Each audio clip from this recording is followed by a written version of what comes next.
Very good morning to all of you. कैसे हैं बेटा आप सब लोग?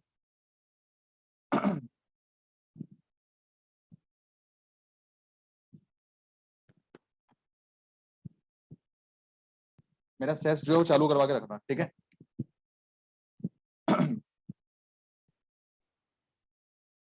हाँ जी। कुणाल, अजय, सिमरन, साक्षी, सुयश, वंशिका, तरुण, आयुष, ओम, दीप्ति, अंशिका, कैसे हैं बेटा आप सब लोग? हाँ जी, आप सब बच्चे बेटा मेरे साथ साथ जो चैट पे कनेक्टेड रहेंगे। एक बार जरा पहले मुझे फटाफट से बता दो कि वॉइस आप सब बच्चों को क्लियर आ रही है? वॉइस में कोई इशू तो नहीं है? वॉइस एक बार चेक कर लें।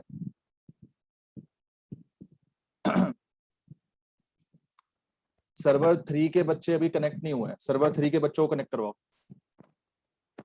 हाँ जी, दिवाकर, सोनिया, मेघा, अदिति, आकृति, तनुज, क्या हाल है बेटा?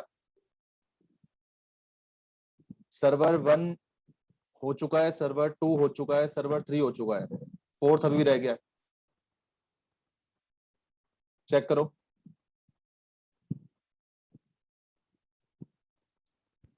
ओमकार,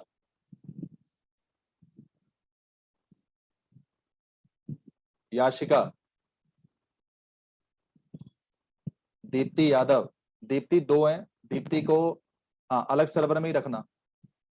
जो सर्वर 1 में बच्चे हैं, हाँ बाकी बच्चों को सर्वर 4 में, 4 में, 3 में डाल दो। एक में ट्रैफिक नहीं आना चाहिए, ठीक है? चलें। हाँ बेटा, गुड मॉर्निंग, गुड मॉर्निंग। तो सबसे पहली चीज, 12th क्लास के पेपर तो हुए नहीं, लेकिन जैसा कि पहले बताया गया था, पेपर चाहे हो या पेपर ना हो, आना 12th का हर जगह पे है। तो अगर आपने 12th की चीजों को पहले से पढ़ा हुआ है तो बहुत बढ़िया, नहीं पढ़ा हुआ तो दोबारा पढ़ना पड़ जाएगा। क्यों पढ़ना पड़ जाएगा? क्योंकि सब जगह पर ये आना ही आना है, ठीक है? हमारी जो क्लास होगी, उस क्लासेस के लिए मैं आपको थोड़ी सी कुछ जनरल इंस्ट्रक्शंस दे रहा हूं, उन सब बातों को जरा आप समझ लीजिए। आपकी जो जो क्लासेस यहाँ पे होंगी, क्लास ज्वाइन होते ही आप सब बच्चे मेरे साथ साथ जो वो चैट पे कनेक्टेड रहेंगे। हर क्लास आपकी कम से कम 1.25 या 1.5 घंटा चलेगी। फिर चाहे वो मेरी क्लास हो अकाउंट्स की, वो इको की क्लास हो, लॉ की हो या मैथ्स की हो। कभी कभार क्लासेस थोड़ी सी एक्सटेंड भी हो जाती है, कभी कभार 2 घंटे या 2.5 घंटे तक भी जाती है, बट ऑन एन एवरेज 1.25 घंटा या 1.5 घंटा तो क्लास आपकी चलनी ही चलनी, ठीक है?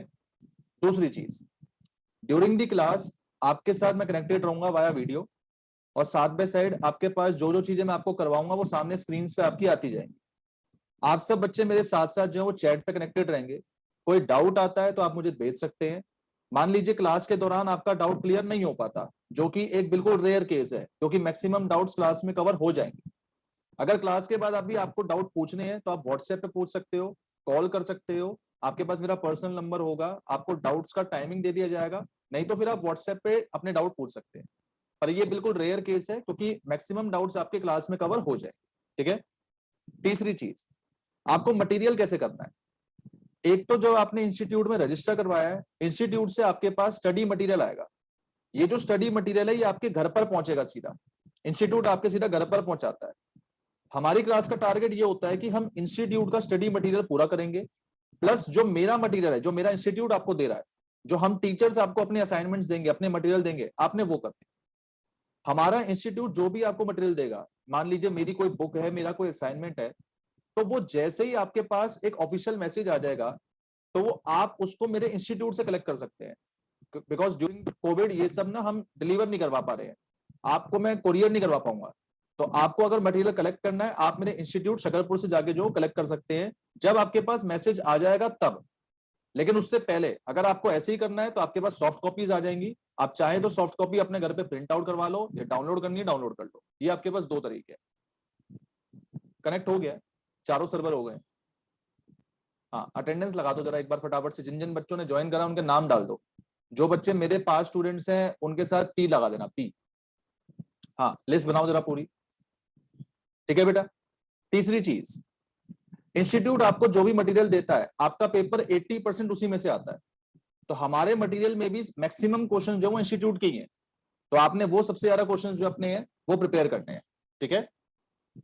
इसके अलावा आपकी जो क्लासेस हैं, मेरी क्लासेस खासकर, मेरी क्लासेस हफ्ते में 4 या 5 क्लासेस होंगी। बैच की ड्यूरेशन क्या होगी? आपकी classes most of the time morning में होंगी। अगर आपकी क्लास मॉर्निंग में आप किसी वजह से नहीं ले पाते हो, तो आप मेरे स्टाफ को, हेल्प डेस्क नंबर आपके ग्रुप के ऊपर आ जाएगा, आप ग्रुप के ऊपर अपने स्टाफ पे वहां पे जाके एक मैसेज टाइप कर देना कि हमारी इस डेट की जो क्लास है वो आपकी मिस हुई है। तो मेरा क्लास आपको उसकी लेक्चर की रिकॉर्डिंग जो प्रोवाइड करवा देगा। लेकिन ध्यान रखना, रिकॉर्डिंग सिर्फ तब मिलेगी जब रीजन जेन्युइन हो। अब ये नहीं कि मैं सोता रह गया तो मेरे को क्लास की रिकॉर्डिंग दे दो, इसलिए रिकॉर्डिंग नहीं मिलेगी, ये ध्यान रखना।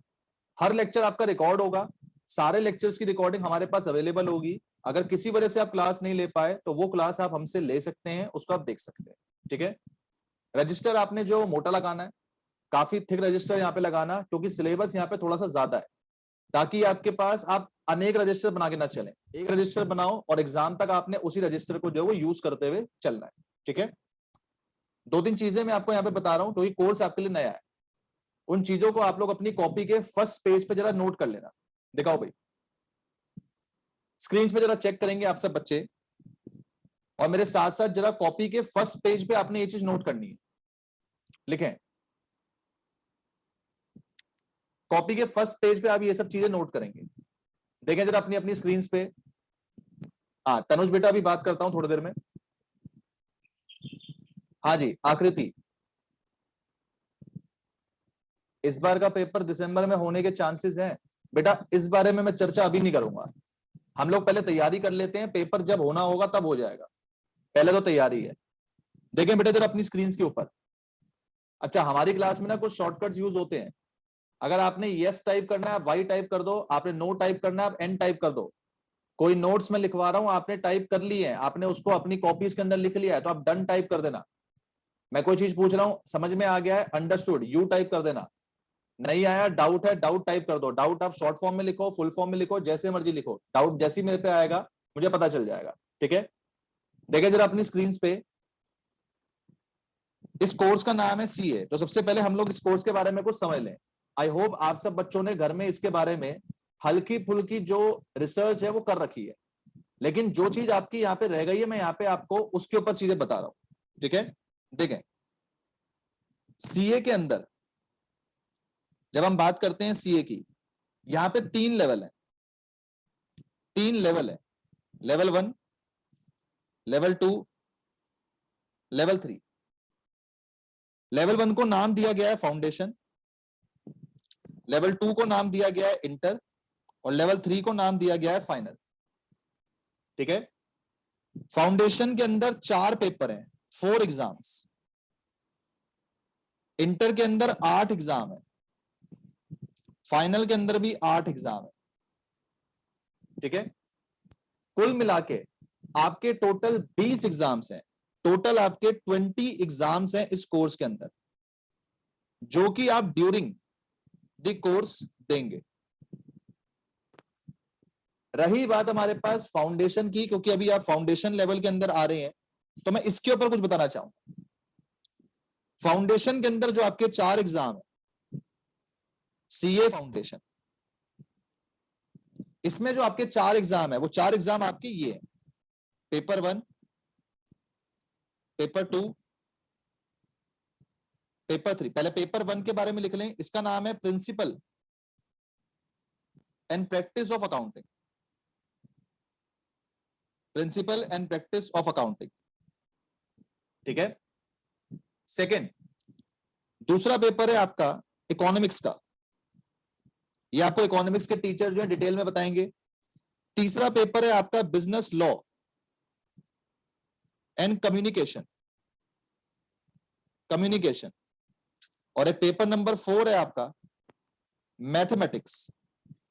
मैथमेटिक्स के अंदर आपकी एलआर भी आएगी, लॉजिकल रीजनिंग भी आएगी, क्योंकि मेरा पेपर यहाँ पे ये है, paper number 1 principle practice of accounting.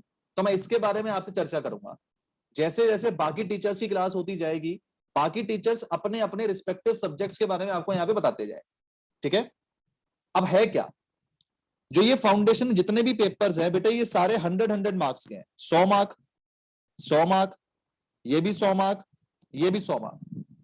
जिसमें जो मेरा पेपर है ये आपका सब्जेक्टिव है। सब्जेक्टिव मतलब आपने ये पूरा पेपर लिखना पड़ेगा। लिखने का मतलब क्या है, इसके अंदर ऑब्जेक्टिव सवाल नहीं आएंगे, सब्जेक्टिव सवाल आएंगे। ठीक है, जो इकोनॉमिक्स का पेपर है वो ऑब्जेक्टिव है, लॉ का पेपर अगेन सब्जेक्टिव होगा, मैथमेटिक्स का पेपर अगेन ऑब्जेक्टिव है।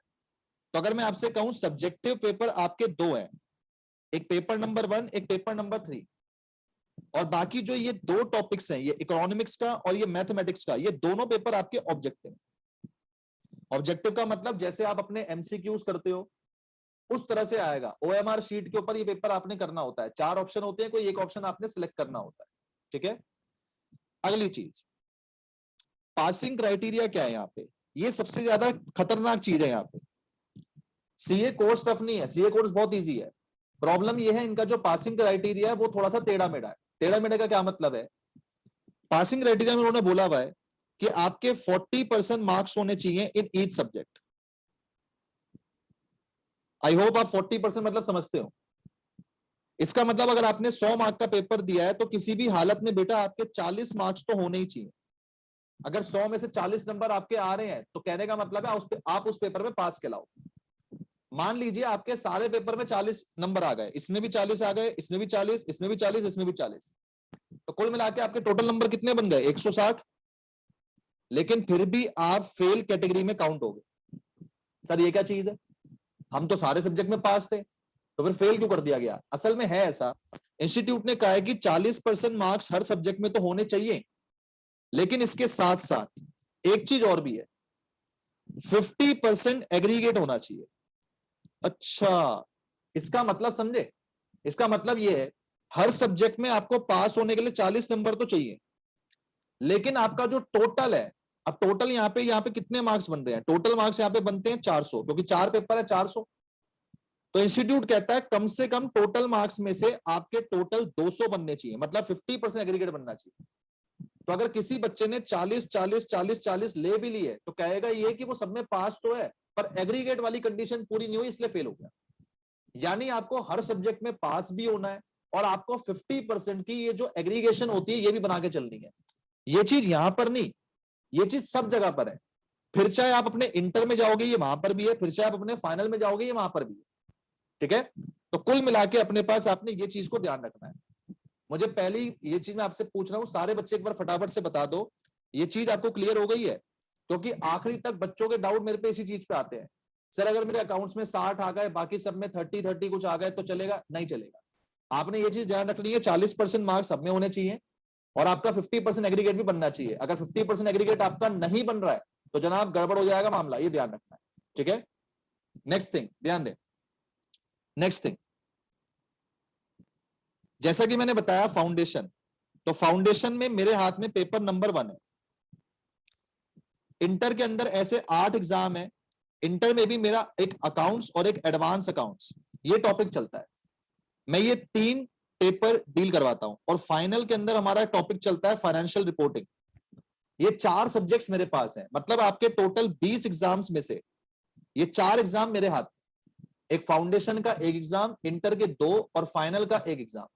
तो ये 4 एग्जाम हमारे हाथ। क्योंकि अभी हम बात फाउंडेशन की कर रहे हैं और पहले पेपर की बात कर रहे हैं, तो ये principle and practice of accounting में, principle and practice of accounting, जैसा कि मैंने बताया ये पेपर आपका पेपर नंबर 1 है, ये 100 मार्क्स का है। इसका सिलेबस क्या है वो बता रहा हूं, इसको अपनी कॉपी के फर्स्ट पेज पे लिख लेना कहीं भी। सिलेबस क्या है, इस पेपर का सिलेबस आपको 2 मॉड्यूल में बांट के दे रखा है, मॉड्यूल नंबर 1, मॉड्यूल नंबर 2। अगर जनरल अंडरस्टैंडिंग में बताऊं, एवरेज अंडरस्टैंडिंग में, तो मॉड्यूल 1 करीब करीब 45 मार्क्स का आएगा और मॉड्यूल 2 करीब करीब 55 मार्क्स का आएगा। ये 45 मार्क्स का आता है, 55 मार्क्स का। मॉड्यूल 1 के अंदर क्या क्या टॉपिक्स हैं ये लिख लें, basics, theory, BRS, depreciation, rectification, bill of exchange, journal,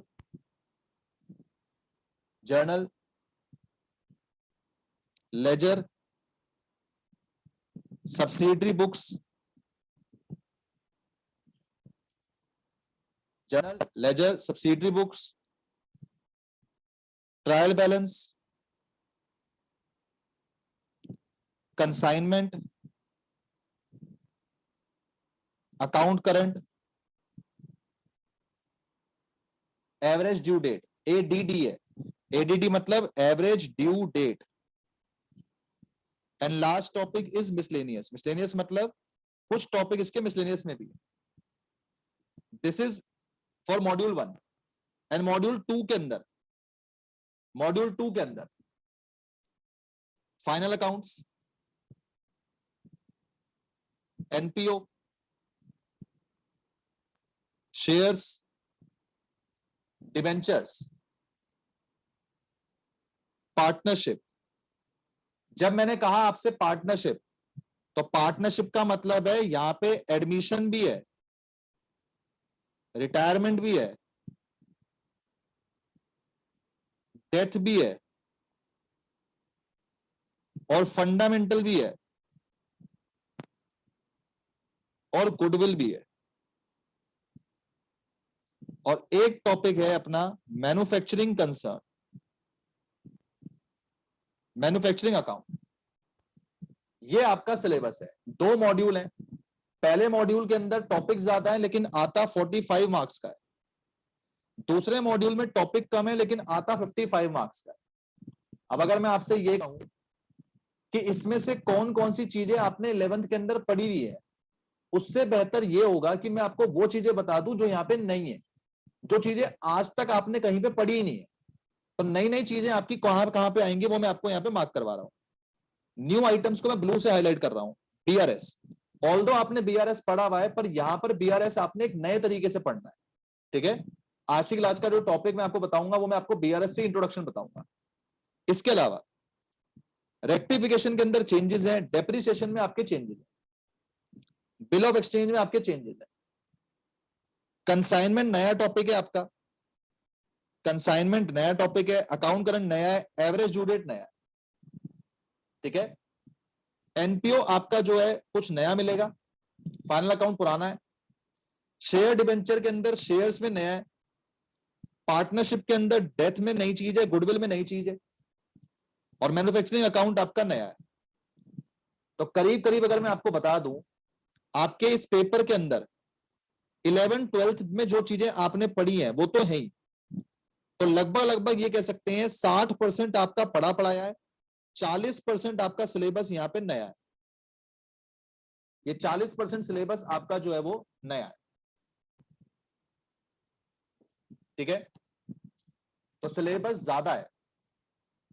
जो चीजें आप पिछले 2 साल में पढ़कर आ रहे हो, यानी कि 11th में और 12th में, यानी 2 साल में जो चीजें आपने पढ़ी हैं, अब वो चीजें आपने सिर्फ 3 महीने के अंदर पढ़ के खत्म करनी है, सिर्फ 3 महीने में। मतलब 24 महीने की चीजों को 3 महीने के अंदर पढ़ना है, खत्म करना है और रिवाइज करना है, फिर उसका पेपर देना है।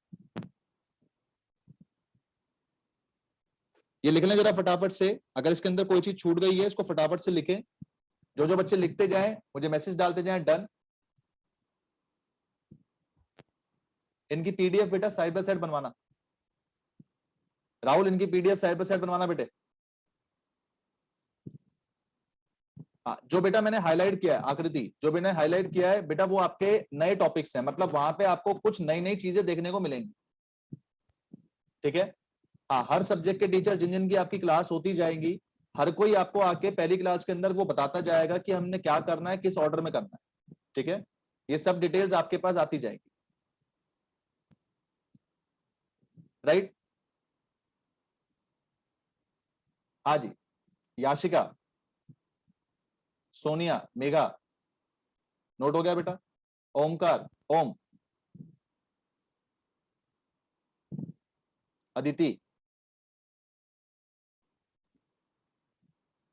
प्रियांक, फटाफट नोट करें बेटा।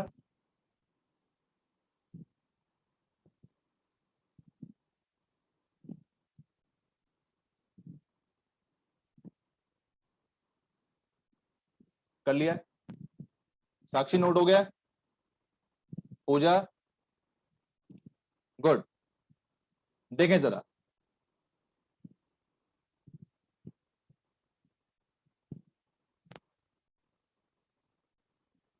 अब आपके मन में एक सवाल चल रहा होगा, सर ये कोर्स टफ है क्या? टफ नहीं है। इस कोर्स के अंदर जो सबसे बड़ा चैलेंज है, वो चैलेंज आपका ये है, टाइम कम है और सिलेबस ज्यादा है। एग्जाम्पल देता हूं, 11th क्लास के अंदर आपने एक काफी मोटी बुक पढ़ी थी, डबल एंट्री बुक कीपिंग की। 12th में आपने उसी की तरह 3 बुकें पढ़ी। आपने गौर किया होगा, जब आपके 11th 12th में एग्जाम्स होते हैं तो लगभग लगभग उसके अंदर आपको प्रिपरेशन टाइम दिया जाता है 3 दिन का, 4 दिन का। अब आपने 12th के पेपर तो दिए नहीं, पर जैसे मैं आपको अपने एक्सपीरियंस से बताऊं, तो बोर्ड्स के एग्जाम के अंदर 3 से 4 दिन की छुट्टी तो मिलती ही मिलती है अकाउंट्स में, इतना होता ही है।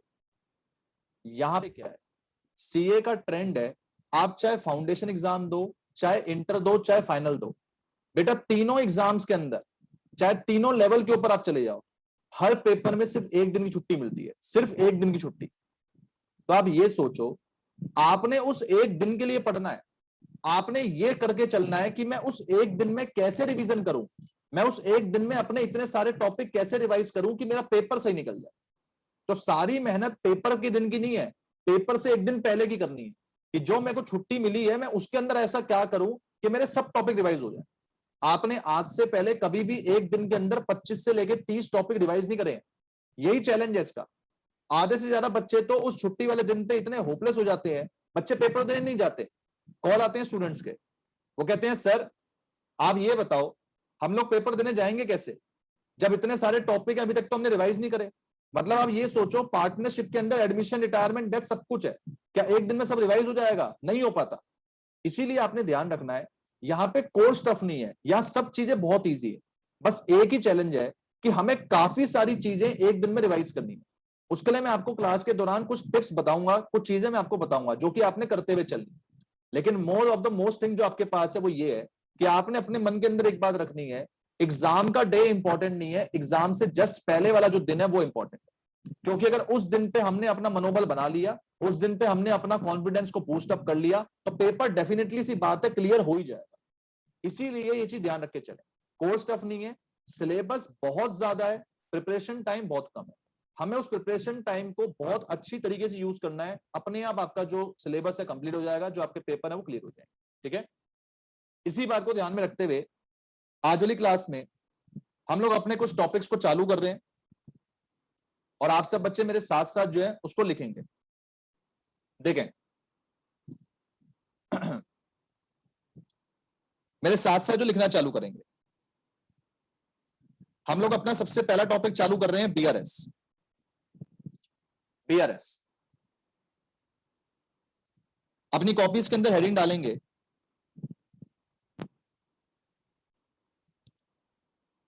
Bank reconciliation statement.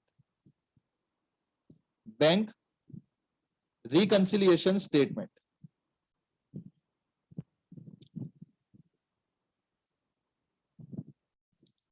बेटा जब जब मैं आपको कोई काम करवा रहा हूंगा तो मैं साइड में ना यहाँ पे लिखवाता रहूंगा आपको, ये आपका लेक्चर नंबर 1 है। तो मान लीजिए कल को आपकी कोई क्लास छूट जाती है, तो जब आप मेरे स्टाफ को बोलेंगे कि हमारी कौन सी क्लास छूटी है, तो आप उनके सामने ये लेक्चर बोल देना कि सर हमारा लेक्चर नंबर 1 छूट गया था, अपना रीजन दे देना क्यों छूटा था। स्टाफ आपको क्या करेगा, इस लेक्चर के लिए रिकॉर्डिंग भिजवा देगा, ताकि आपकी जो क्लास छूटी वो आप देख सके। तो जो पहला टॉपिक हम लोग करने जा रहे हैं उसका नाम है बीआरएस, बैंक रिकंसिलिएशन स्टेटमेंट। ये टॉपिक आपके एग्जाम्स के अंदर 8 से 10 मार्क की वेटेज रखता है। कम से कम 8 मार्क का आता है, ज्यादा से ज्यादा 10 मार्क्स का आता है। ठीक है, क्या क्या पढ़ना है हमें इस टॉपिक के अंदर, उसमें लिखे कंटेंट्स, क्या क्या पढ़ना है। सबसे पहली चीज, how to prepare BRS, BRS कैसे बनाना है। Second, adjusted cash book,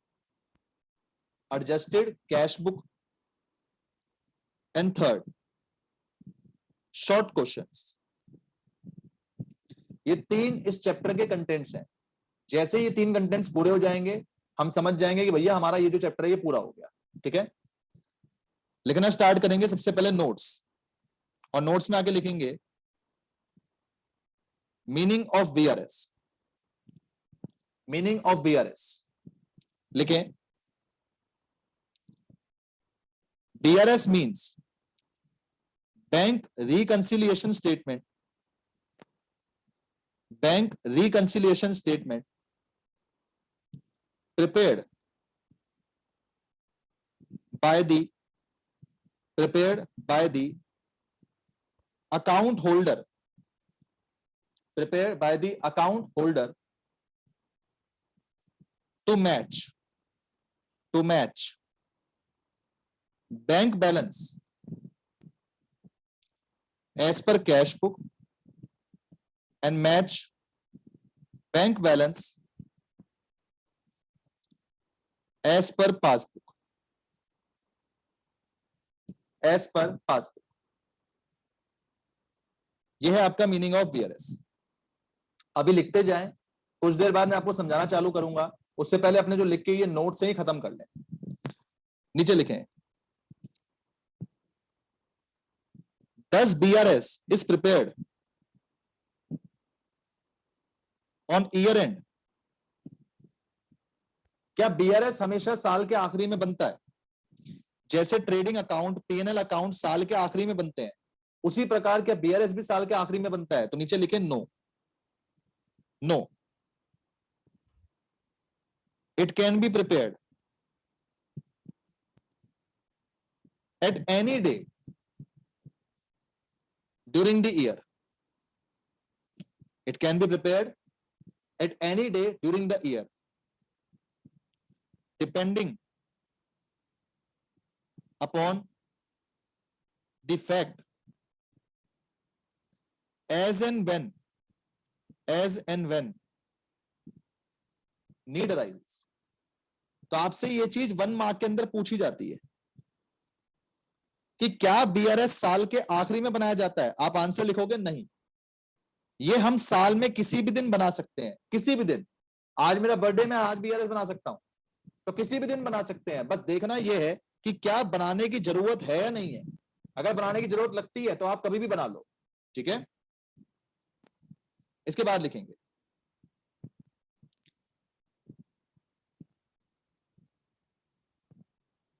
meaning of cash book. Meaning of cash book लिखें. Cash book provides balance of bank as per account holder. Cash book provides balance of bank as per account holder. हमारे account में कितना balance है या हमारे bank में कितना balance है, हमारे मुताबिक. अकाउंट होल्डर का मतलब है हमारे मुताबिक. नीचे लिखेंगे meaning of passbook. Meaning of passbook इसमें लिखेंगे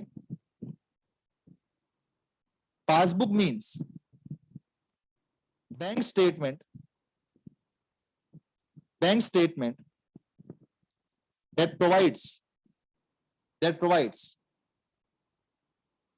balance as per balance of bank. लिखना balance of bank as per bank. Balance of bank as per bank. Balance of bank as per bank.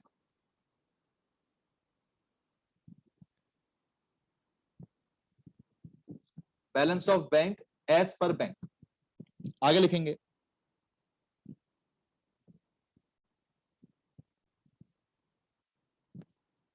How to prepare BRS. How to prepare BRS तो लिखें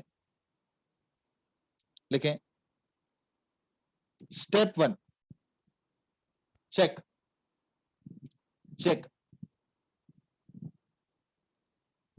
where from and where to. अभी बस इसको लिखते जाएंगे, अभी समझेंगे इनको। Cheque where from and where to. Where from का मतलब कहां से कहां तक, कहां से कहां तक। Step number two, step number two,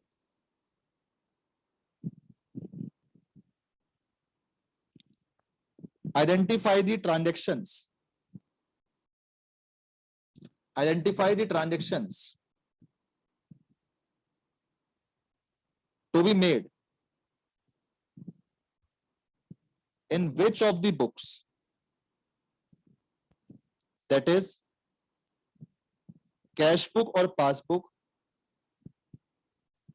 firstly।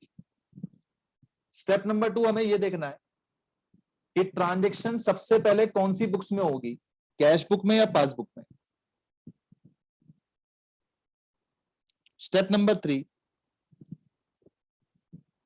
prepare BRS and finalize, prepare BRS and finalize, prepare BRS and finalize।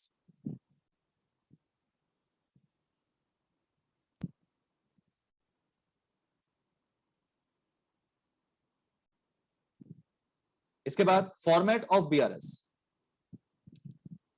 आप ये फॉर्मेट फॉलो करेंगे।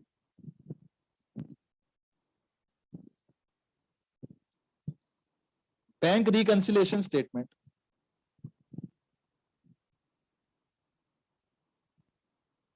एज एट, मैंने कहा था जिस भी दिन बना सकते हो, आपकी मर्जी है। तो मान लो मैं बना रहा हूं 31 दिसंबर को 2009 को, तो जिस किसी दिन बनाना है उसके नीचे डेट डाल देनी और फॉर्मेट आपका ये चलेगा। Particulars plus items minus items, particulars plus items minus items.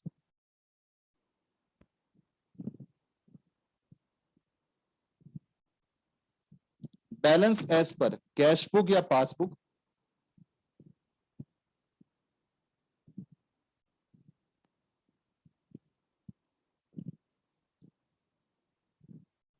Balance as per cash book या पासबुक, ये फॉर्मेट आपका चलेगा।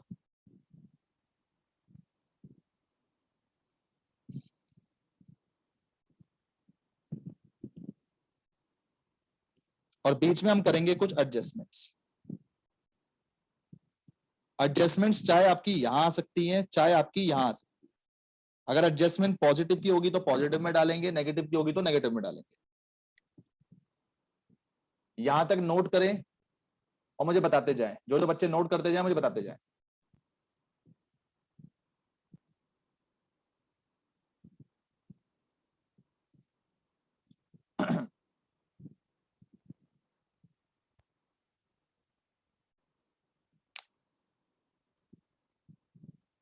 याशिका सर, BRS बनाना जरूरी होता है क्या? अभी समझेंगे बेटा, यहां तक जरा नोट कर लो, उसके बाद मैं आपको समझाना चालू कर रहा हूं।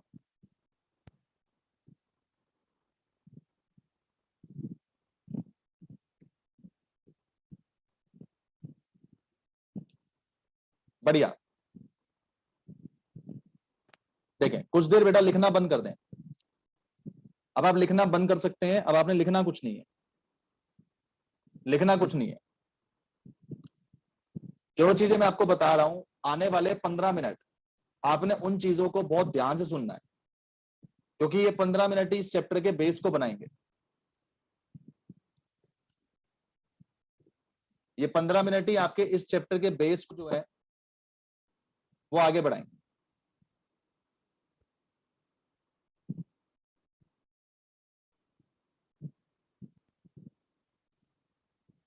ये सर्वर 2 के अंदर ना, हाँ, एक दो बच्चों के कनेक्टिविटी इश्यूज हो रहे हैं, उनको जरा बोल दो कि एक बार दोबारा से ज्वाइन कर लो।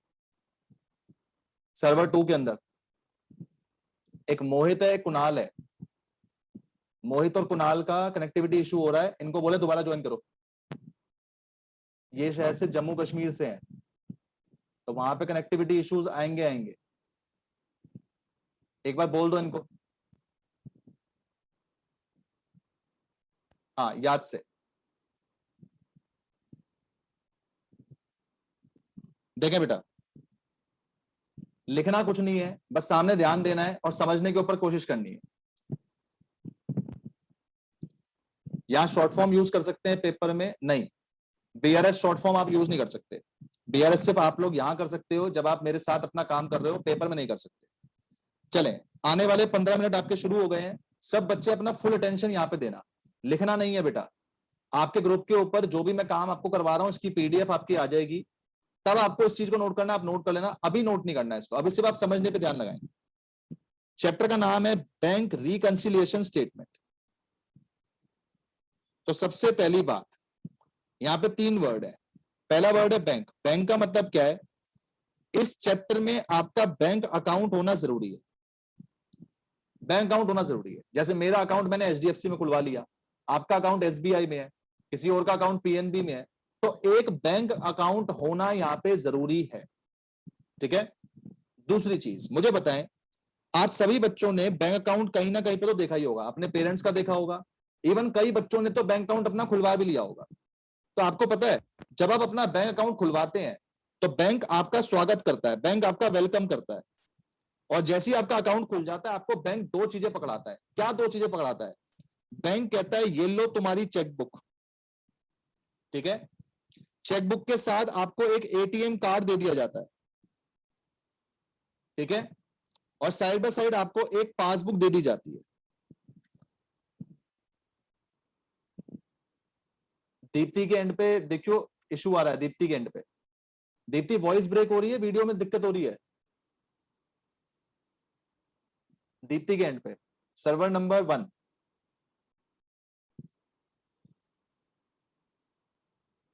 हाँ, इसके में वॉइस में इशू आ रहा है, एक बार चेक करवाइए। जो बाकी बच्चे हैं सर्वर 1 के, कौन कौन है? ओम, सुयश, अंशिका, बेटा वॉइस में इशू आ रहा है क्या? हाँ, एक बार चेक करवा दे।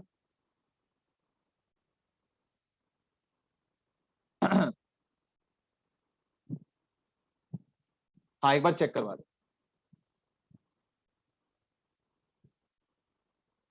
हाँ वेट बेटा, वेट, चेक करवा रहा हूं, 1 मिनट।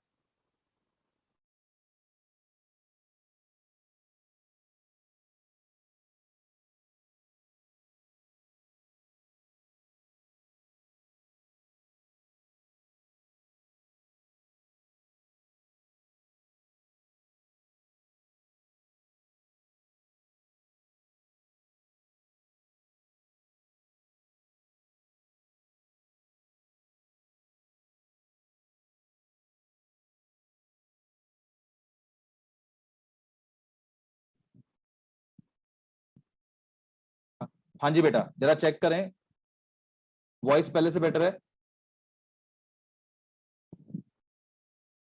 थोड़ी सी मेरी वॉल्यूम और बढ़ा।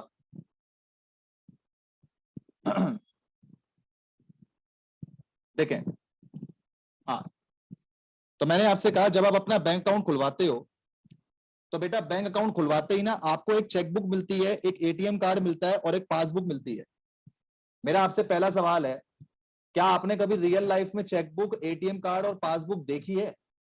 बताओ जरा। भाई चेकबुक तो देखी होगी, इतने सारे चेक आप काट के देते हो, तो चेकबुक तो देखी है। मेरे ख्याल से आपने एटीएम कार्ड भी देखा वही है। अच्छा, एटीएम कार्ड को ना हम आम भाषा में डेबिट कार्ड भी बोलते हैं, तो कंफ्यूज मत करो। एटीएम कार्ड, डेबिट कार्ड एक ही चीज है। मुझे बताओ, कभी आपने पासबुक देखी है? पासबुक कभी कभार आपके पेरेंट्स आपसे कहते होंगे कि जा बेटा बैंक में जा और जाके पासबुक प्रिंट करा के आ। तो कुल मिला के आपने कभी ना कभी चेकबुक, एटीएम कार्ड, पासबुक देखा होगा, ठीक है। लेकिन इस चैप्टर के अंदर मैं आपसे एक चीज के बारे में और चर्चा करूंगा, वो है आपकी कैश बुक। मेरा आपसे सवाल है, क्या आपने प्रैक्टिकल लाइफ में कभी ये कैश बुक देखी है? आराम से, तबीयत से, सोच समझ के जवाब देना। अगर आपने आज बैंक अकाउंट खुलवाया, आपको चेकबुक मिलती है, आपको एटीएम कार्ड मिल जाता है, 3-4 दिन बाद आ जाता है बैंक से। अगर प्राइवेट बैंक में खुलाओगे तो हाथ कैश भी दे देंगे, और जो पासबुक है आपको वो भी दे दी जाती है। वैसे आजकल पासबुक का जमाना भी खत्म हो रहा है। क्यों खत्म हो रहा है? क्योंकि जो पासबुक है आजकल इंटरनेट पे ईमेल्स पे दे दी जाती है, इलेक्ट्रॉनिकली दे दी जाती है। पर हार्ड कॉपी अगर आपको प्रिंट करानी हो तो आप करा सकते हो। ठीक है, मेरा आपसे सवाल है कि बैंक के कंटेक्स्ट में एक चीज और होती है, कैश बुक। क्या आपने प्रैक्टिकल लाइफ में कभी कैश बुक देखी है? सब बच्चों से मेरा ये जवाब है, मुझे जरा बताओ। हाँ, पूजा कह रही है सर मैंने देखी है। पूजा, मैं आपसे एक रिक्वेस्ट कर रहा हूं, कल वो कैश बुक की या अभी घर पे जब आपकी क्लास खत्म होगी मुझे फोटो खींच के भेजना। मैं आपको बताता हूं, आप अपने पेरेंट्स के पास जाना और अपने पेरेंट के पास जाके बोलना पापा चेकबुक दिखाओ, पापा आपको चेकबुक दिखा देंगे। बोलना पापा एटीएम कार्ड दिखाओ, पापा एटीएम कार्ड भी दिखा देंगे। बोलना पापा पासबुक दिखाओ, पापा पासबुक भी दिखा देंगे। बोलना पापा जरा कैश बुक दिखाना, पापा कहेंगे ये कौन सी बुक आ गई भाई, हमें तो कभी ना मिली, ये क्या नया निकला है। तो मैं आपको बता दूं, प्रैक्टिकल लाइफ में कैश बुक नाम की कोई चीज होती ही नहीं है। सर ये क्या मतलब है, कैश बुक नाम की कोई चीज नहीं होती है? नहीं, असल में कैश बुक क्या चीज है इसको समझें। कैश बुक मेरी वो डायरी है, डायरी जिसके अंदर मैं अपने हिसाब किताब लिखता हूं। इसमें मैं अपने हिसाब लिखता हूं। क्या लिखता हूं? हिसाब। अबे ये बैंक ने नहीं दी मुझे, ये तो मैंने अपने घर में अपने हिसाब के लिए बना रखी है। अच्छा, फॉर एग्जाम्पल, ध्यान से जरा मेरी बात को सुनिएगा। फॉर एग्जाम्पल, आपने बैंक अकाउंट खुलवाया, आपको पता होगा कि बैंक अकाउंट खुलवाने के लिए कुछ पैसा तो डिपॉजिट करना पड़ता है। प्राइवेट बैंक में लिमिट 10,000 की होती है। अगर गवर्नमेंट बैंक में पीएनबी एसबीआई में खुलवाओगे तो 1,000 रुपए में भी खाता खुल जाता है। तो मुझे पता है कि अगर मैंने 1,000 रुपए में खाता खुलवा लिया तो मैं अपनी डायरी में जाके लिख दूंगा कि मेरे बैंक में 1,000 रुपए पड़ा है। क्या आपको मेरी बात समझ में आ रही है? सारे बच्चे मुझे बताएं, क्या आपको मेरी बात समझ में आ रही है? मान लो मैंने खाता ये 10,000 रुपए का खुलवाया होता तो मैं अपनी डायरी में जाके लिख दूंगा कि मेरे बैंक में 10,000 रुपए पड़े। इसका मतलब एक आम आदमी घर में ये डायरी बनाता है, बस उसको ये नहीं पता कि इस डायरी को नाम क्या दिया जाता है, कैश बुक। तो मैं आपको जनरल अंडरस्टैंडिंग समझा रहा हूं कि आपको चेकबुक पता है, आपको पासबुक पता है, आपको एटीएम कार्ड पता है, लेकिन आपको कैश बुक नहीं पता। तो मैंने कैश बुक बता दिया। कैश बुक और कुछ नहीं है, ये वो चीज है जो आप घर में अपनी डायरी बनाते हो। क्यों बनाते हो? ये चेक करने के लिए कि मेरे बैंक में क्या क्या डीलिंग्स हो रही। ठीक है, अब मान लीजिए आपके बैंक में 10,000 रुपए पड़े हैं। आपने मेरी क्लास ली, आपको पसंद आई और आपने मुझे चेक काट के दे दिया। ध्यान सुनना, आपने मुझे चेक काट के दे दिया तो आप अपनी डायरी में जाके लिख दोगे, लेट्स से मेरी फीस 4,000 है, आप डायरी में जाके लिख दोगे कि 4,000 का चेक अंकित सर को दे दिया। बताओ क्लियर है? आपके बैंक में आपके मुताबिक 10,000 रुपए पड़े हैं, आपने मुझे 4,000 रुपए का चेक दे दिया तो आप डायरी में जाके लिख दोगे 4,000 रुपए अंकित सर को दे दिए, है कि नहीं? अब आपकी डायरी में आपके अनुसार पैसे कितने पड़े हैं? 6,000। मतलब आप तो ये सोच रहे हो कि आपके बैंक में 6,000 रुपए होने चाहिए। लेकिन आप मुझे बताओ, क्या जो चेक आप मुझे देते हो, क्या वो चेक हाथ के हाथ, हाथ के हाथ क्लियर हो जाएगा? क्लियर होता है? जरा सोच समझ के बताओ। आपने मुझे ये 4,000 का चेक दिया, क्या ये 4,000 का चेक हाथ का क्लियर होगा? कभी नहीं होगा। लेकिन आपने तो अपनी डायरी में जाके क्यों लिख दिया? क्योंकि आपको पता है आज नहीं तो कल तो क्लियर हो ही जाना है। तो आप अपनी डायरी में जो एंट्री पास करते हो ना, वो समय के अनुसार करते हो। आप कहते हो भैया 10,000 रुपए मेरे खाते में पड़े हैं, 4,000 का चेक अगर मैं अंकित सर को दे रहा हूं तो मेरे हिसाब से 6,000 रुपए पड़े। अब मान लो अगर आज आपने किसी अपने लड़के को जाके बोल दिया कि एक काम करियो, जरा बैंक में जाके पासबुक प्रिंट करा के आ, तो मुझे बताएं, क्या आज की तारीख में ये जो आपने चेक मुझे दिया है 4,000 का, ये पासबुक में शो हो रहा होगा या नहीं हो रहा होगा? क्या ये चेक यहां पासबुक में शो हो रहा होगा या नहीं हो रहा होगा? सोच के देखो। जिस दिन मैं चेक आपको देता हूं, अगर मान लीजिए आपने मुझे आज चेक दे दिया तो ये आज पासबुक में शो नहीं होगा, ये 1 दिन बाद, 2 दिन बाद या 3 दिन बाद शो होगा। तो इससे होगा क्या? मेरे हिसाब से तो बैलेंस मेरी डायरी में 6,000 है, पासबुक में मेरा बैलेंस उतना नहीं होगा। पासबुक में तो मेरा बैलेंस 10 का 10 ही होगा, क्योंकि पासबुक को थोड़ी ना पता है कि तुमने किसी को चेक दे दिया। जिसका यह मतलब है कि यह प्रैक्टिकली पॉसिबल है कि कैश बुक में और पासबुक में डिफरेंस आ सकते हैं। उन डिफरेंसेस को पता लगाने के लिए हम करते हैं रिकंसिलेशन। देखो, एक चीज होती है रेक्टिफिकेशन। रेक्टिफिकेशन का मतलब होता है गलती को सुधारना, गलती को सुधारो। हम कर रहे हैं रिकंसिलेशन। रिकंसिलेशन मतलब गलती नहीं है, रिकंसिलेशन का मतलब होता है मैच करना। क्या मैच करना? दो चीजें मैच करना। कि कैश बुक के मुताबिक बैलेंस कितना है और पासबुक के मुताबिक बैलेंस कितना है, बस ये ढूंढना है। अब मेरे मुताबिक कैश बुक का बैलेंस 6,000 है, पासबुक का बैलेंस मेरे मुताबिक जो 10,000 है, तो मुझे ये ढूंढना है कि ये डिफरेंस आया तो आया क्यों। अब ये डिफरेंस हमारे केस में क्यों आया था, क्योंकि हमने किसी को चेक दिया और वो जो चेक है हाथ का क्लियर नहीं होता, तो उससे डिफरेंस आ सकता है। तीसरी चीज मैंने आपको लिखवाई थी स्टेटमेंट, तो स्टेटमेंट क्या है, बीआरएस कोई अकाउंट नहीं है। अगर आपने गौर कराओ तो हर अकाउंट इस तरह से बनता है, डेबिट और क्रेडिट इस तरह से बनता है। मतलब एक अकाउंट में दो साइड होती है, जिसमें लेफ्ट साइड डेबिट की जाती है, राइट साइड क्रेडिट की जाती है। बीआरएस कोई अकाउंट नहीं है, बीआरएस एक स्टेटमेंट है। इसीलिए मैं आपको ये बोल रहा हूं ये अकाउंट नहीं है, तो ये आपसे पेपर में पूछा जाएगा, आपसे कहा जाएगा कि भाई बीआरएस को अकाउंट कैटेगरी में डाला जा सकता है, आप कहोगे नहीं डाला जा सकता, क्योंकि बीआरएस अपने आप में एक स्टेटमेंट है। इससे पहले आपने स्टेटमेंट वर्ड एक जगह पे और भी पढ़ा हुआ है, मुझे बताओ क्या कैश फ्लो स्टेटमेंट पढ़ा था, नहीं पढ़ा था? 12th के अंदर कैश फ्लो स्टेटमेंट पढ़ा था, तो याद करके देखो क्या आप कैश फ्लो स्टेटमेंट को इस तरह से बनाते थे? नहीं। अगर कैश फ्लो स्टेटमेंट इस तरह से नहीं बनता तो ये अकाउंट नहीं है। हर वो चीज अकाउंट कहलाएगी जिसमें लेफ्ट साइड डेबिट है, राइट साइड क्रेडिट है, लेकिन हर वो चीज स्टेटमेंट कहलाएगी जिसमें डेबिट क्रेडिट नाम की कोई चीज ही नहीं है। याद करो, जब मैं कैश फ्लो स्टेटमेंट बनाता था इसमें कोई डेबिट क्रेडिट आता ही नहीं था। क्या आता था? पर्टिकुलर्स, डिटेल्स और अमाउंट। बताओ कहीं डेबिट क्रेडिट था? नहीं था। अब बीआरएस का फॉर्मेट चेक करो, जो मैंने आपको ऊपर बीआरएस का फॉर्मेट बताया, बताओ क्या यहां पे कहीं पर भी डेबिट क्रेडिट है? नहीं है। इसी वजह से इसका नाम क्या है? स्टेटमेंट है। तो मैंने आपको तीनों वर्ड्स का मतलब बताया। तीनों वर्ड्स का मतलब क्या है? बैंक का मतलब है बैंक अकाउंट। बैंक अकाउंट खुलवाने पे दो बुकें सामने आती हैं, एक होती है पासबुक जो बैंक हमें खुद देता है, और एक वो डायरी जो मैं अपने घर पे क्रिएट करता हूं। मैं डायरी घर पे क्रिएट क्यों करता हूं? अपना हिसाब किताब लिखने के लिए। तो ये प्रैक्टिकली पॉसिबल है कि मेरी जो ये डायरी है और जो मेरी ये बैंक की बुक है इसमें डिफरेंस आए। रिकंसिलिएशन का मतलब है हमें मैच करना, and to find out the reason, हमें रीजन पता लगाना है कि जनाब वो डिफरेंस आया तो आया क्यों। पता है क्या बात क्लियर हुई या नहीं हुई? सारे बच्चे बताएं। क्योंकि चैप्टर का बेटा आपको क्रस पता होना चाहिए, तभी चैप्टर को आप आगे जब करोगे तो आपको करने में मजा आएगा। तो अभी तक हम लोगों ने बस बीआरएस का मतलब जो है वो पढ़ा, ठीक है। अब मैं आपके सामने एक एग्जांपल और रखूंगा, जरा सारे बच्चे मेरी बात को यहां पे समझेंगे। आओ ध्यान दें। आपको पता है अगर आज की तारीख में आप पेटीएम से अपने इलेक्ट्रिसिटी बिल पे करो या अपने वाटर बिल पे करो, तो पेटीएम ना आपसे पूछेगा, जब आप थर्ड टाइम अपने बिल पे कर रहे होगे तो पेटीएम आपसे पूछेगा, कहेगा क्या तीसरी बार से मैं खुद पे कर दूं? पेटीएम पूछता है आपसे, पता नहीं आपने कभी गौर कराओ या नहीं कराओ। अगर मान लो आपने अपना अप्रैल का इलेक्ट्रिसिटी बिल पेटीएम से दिया, मई का भी इलेक्ट्रिसिटी का बिल पेटीएम से दिया, तो जून में ना वो आपको नोटिफिकेशन भेजेगा। वो कहेगा यार हमने ये देखा कि तुम अपना बिल हमारे पेटीएम से पे करते हो, तो क्या मैं जून में आपका बिल आपसे बिना पूछे पे कर दूं पेटीएम से? बताओ कभी आपने ऐसा देखा है? नहीं देखा तो ये ट्राई मार के देखना, आपको पता चल जाएगा मैं चीज आपसे क्या कह रहा हूं। तो कभी कभार क्या होता है, हम पेटीएम को ऑथराइज कर देते हैं कि जनाब हमसे पूछना मत, जब भी हमारा इलेक्ट्रिसिटी बिल आए जाके पे कर दिया करो। तो मुझे बताएं, ये रही मेरी डायरी,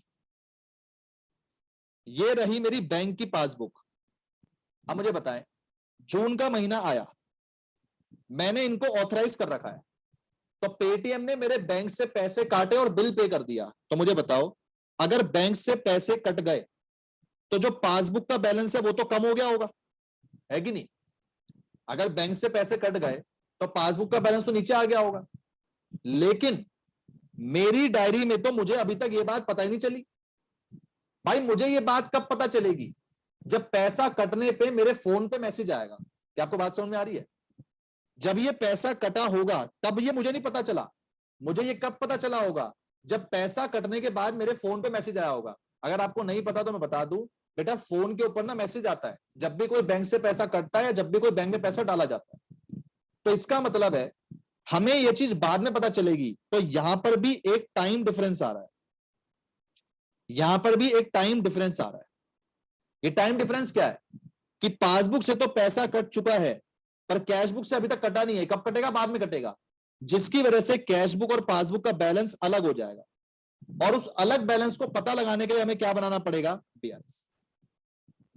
ठीक है, तो ये ऐसे कुछ आपके पास एग्जांपल्स आएंगे, इन एग्जांपल्स के आधार पर हमें बीआरएस बना के चलना पड़ेगा। नेक्स्ट, मैंने आपसे कहा इस चैप्टर में दो तरह की बुक है, एक है कैश बुक, एक है पासबुक। तो जनाब पासबुक जो अपने पास है वो बैंक स्टेटमेंट है, इसका ये एक दूसरा नाम भी है, कई लोग इसको बैंक स्टेटमेंट भी बोलते हैं, तो मैंने ये दूसरा नाम लिख के यहां पे हाईलाइट कर दिया। इसी तरह से कैश बुक का भी एक दूसरा नाम है, कई लोग कैश बुक को लेजर बोलते हैं, कई लोग कैश बुक बोलना पसंद नहीं करते, कई लोग क्या बोलते हैं, लेजर बोलते हैं। ध्यान देना, कैश बुक के अंदर एंट्री कौन पास करता है, कैश बुक के अंदर एंट्री करेगा अकाउंट होल्डर, जिसका अकाउंट है वो करता है, क्योंकि डायरी तो अपनी वही बनाएगा ना जिस आदमी का अकाउंट है। जबकि पासबुक के अंदर एंट्री कौन पास करता है, बैंक। मुझे बताओ कभी आप पासबुक खोल के उसमें पेन से खुद लिखते हो क्या? भाई पासबुक तो आपने बैंक में जाके प्रिंट करानी पड़ती है, तो हम ये कह सकते हैं कि पासबुक के अंदर एंट्री कौन पास करता है, बैंक करता है। जबकि कैश बुक के अंदर एंट्री कौन पास करता है, अकाउंट होल्डर। अगर आपको अकाउंट होल्डर वर्ड टफ लगे तो मैंने यहां पे लिख दिया कस्टमर, मतलब जिस आदमी का अकाउंट है वो एंट्री पास करता है। क्या आपको ये बात समझ में आती है? इतनी बात बताएं। ये है आपका पॉइंट नंबर 1 कि दो किताबें हैं और दोनों किताबों के अंदर एंट्री कौन करेगा। अगर एंट्री पासबुक में करनी है तो बैंक करेगा, अगर एंट्री कैश बुक में करनी है तो जिस बंदे का अकाउंट है वो करेगा। क्या इस पॉइंट में किसी बच्चे को कोई तकलीफ है तो मुझे बताएं, कोई भी डाउट? हाँ, आकृति, कोई तीसरी बुक भी होती है क्या? नहीं बेटा, कोई तीसरी बुक नहीं होती, सिर्फ 2 बुकें होती है, तीसरी बुक कोई नहीं है। या तो कैश बुक हो सकता है या पासबुक हो सकता है, और अगर कैश बुक है तो कैश बुक में एंट्री कस्टमर करता है, पासबुक में एंट्री बैंक करता है। पासबुक में एंट्री हम क्यों नहीं कर सकते, मुझे बताओ। अगर मैं आपको बोलता हूं पासबुक बैंक से प्रिंट करा के आओ, तो आप बैंक में जाके उसको प्रिंट कराओगे या खुद ही उसके ऊपर अपनी चीजें लिख दोगे? जाहिर सी बात है बैंक में जाके प्रिंट कराओगे। तो पासबुक में एंट्री बैंक करता है, पासबुक में एंट्री हम नहीं कर सकते। बढ़िया, बाकी बच्चे? हाँ भाई ओमकार बेटे क्लियर है? अच्छा, पॉइंट नंबर 2, पॉइंट नंबर 2 लिखना नहीं है बेटा, सिर्फ समझना है। पॉइंट नंबर 2 मैंने यहां पे लिखा है, पहले एंट्री कहां होगी। ध्यान देना, एक है कैश बुक, एक है पासबुक। पहले एंट्री कहां होगी मुझे बताओ। कैश बुक में एंट्री कौन कर रहा है, कस्टमर कर रहा है। अच्छा, पासबुक में एंट्री कौन कर रहा है, बैंक कर रहा है। और मैंने आपसे सवाल पूछा है कि जनाब पहले एंट्री कौन सी बुक में होगी, तो आंसर क्या है? अगर बैंक को पहले पता चल गया तो पहले एंट्री पासबुक में होगी, और बैंक की बजाय कस्टमर को पहले पता चल गया तो पहली एंट्री किस में होगी, कैश बुक में होगी। तो मैंने इसका जवाब लिखा, जिसे पहले पता लगा वहां पहले होगी, जिसे पहले पता लगा वहां पहले होगी। तो मैं आपके सामने कुछ बातें लिखूंगा, आपने बस ये सोचना है बेटे कि इस ट्रांजैक्शन में पहले बैंक को पता चलेगा या पहले कस्टमर को पता चलेगा। ठीक है, आए जरा ध्यान दें, मैंने यहां पे लिखा, ध्यान से सुने, चेक डिपॉजिटेड इनटू बैंक। मुझे बताओ, आप बैंक में पैसा डाल रहे हो, आप बैंक में चेक डाल रहे हो, तो ये बात पहले आपको पता लगेगी या पहले बैंक को पता लगेगी? पता है, आपके पास कोई चेक आया, आपने वो चेक बैंक में डाला, सीधी सी बात है आप ही तो डाल रहे हो, तो ये बात पहले किसको पता लगी, कस्टमर को। तो पहले एंट्री कहां पे होगी, कैश बुक में, और फिर एंट्री कहां पर होगी, पासबुक में। पता है क्या मेरी बात क्लियर है? सारे बच्चे मुझे बताएं। ये मैं आपकी हैबिट बनवा रहा हूं आपको क्वेश्चन को पता लगाने के लिए। अगला एग्जांपल, फिर से सोचो और फिर से मुझे बताओ, ये आपकी कैश बुक है या आपकी पासबुक है, फिर से सोच के बताओ। मैंने आपसे कहा, one of my student directly paid fees in my account. क्या आपको मेरी बात समझ में आती है?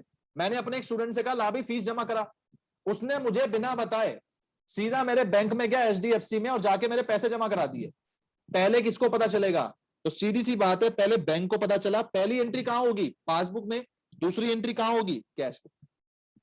मैं आपके साथ सिर्फ 2 बातें यहां पे आपके दिमाग में, आपके एकदम सबकॉन्शियस माइंड में डालना चाहता हूं।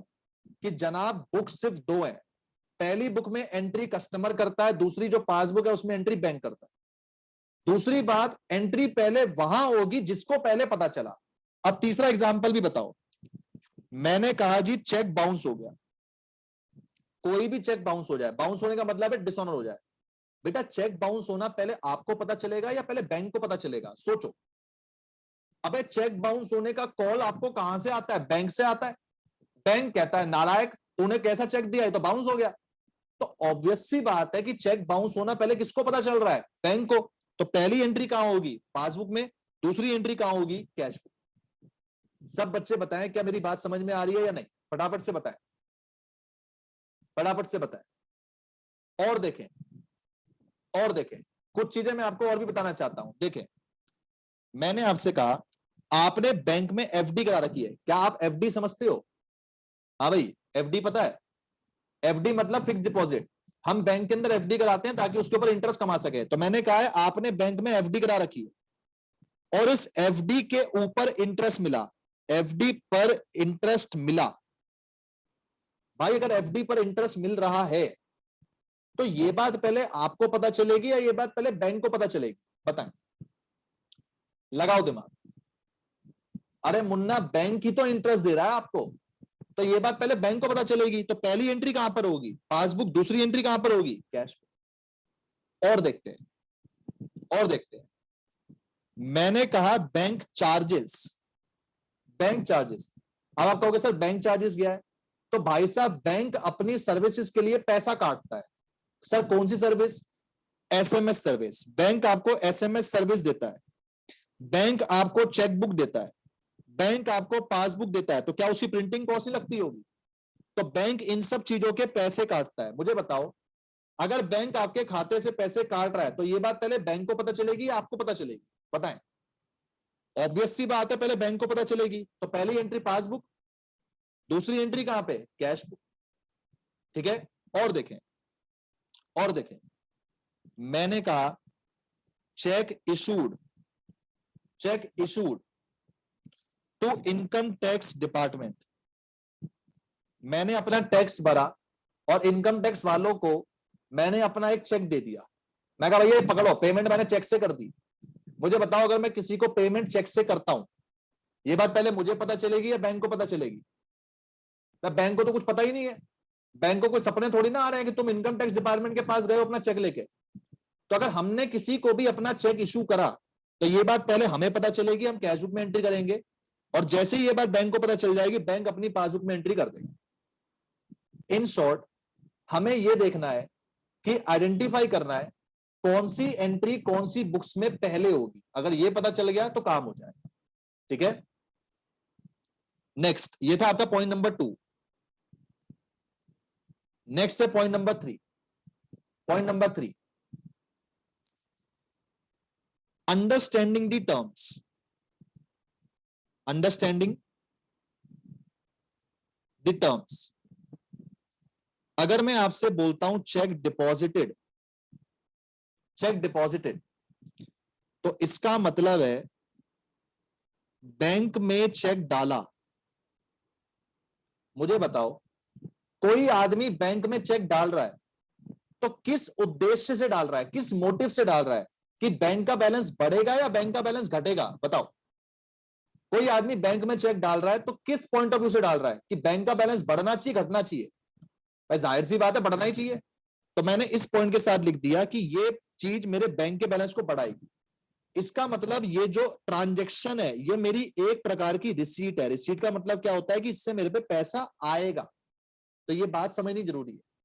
अगला, मान लो अगर मैं आपसे बोल दूं चेक इशूड, इसका मतलब होता है किसी को चेक दिया। अरे भैया आप किसी को चेक दे रहे हो तो मुझे बताओ क्यों दे रहे हो, किस मोटो से दे रहे हो? कि आपका बैंक का बैलेंस बढ़ेगा या घटेगा? बताएं। आप किसी को चेक दे रहे हो तो किस मोटो से दे रहे हो? आपने मुझे फीस दी तो किस मोटो से दे रहे हो बेटे? इस मोटो से दे रहे हो कि आपके बैंक का बैलेंस कम होगा। तो ये जो चीज है मेरे बैंक के बैलेंस को कम कर देगी, इसलिए मेरी ये एक प्रकार की पेमेंट है। क्या बात समझ में आती है? क्या बात समझ में आती है? तो हमें 3 मुख्य चीजें देख के चलनी है। ये 3 मुख्य चीजें मैंने आपके सामने क्या रखी, तीनों पॉइंट को दोबारा देखें। मैंने आपसे कहा पॉइंट नंबर 1 कैश बुक क्या है, पासबुक क्या है, पहले मैंने सिर्फ इतनी बात बताई। फिर मैंने आपके सामने रखा point number 2।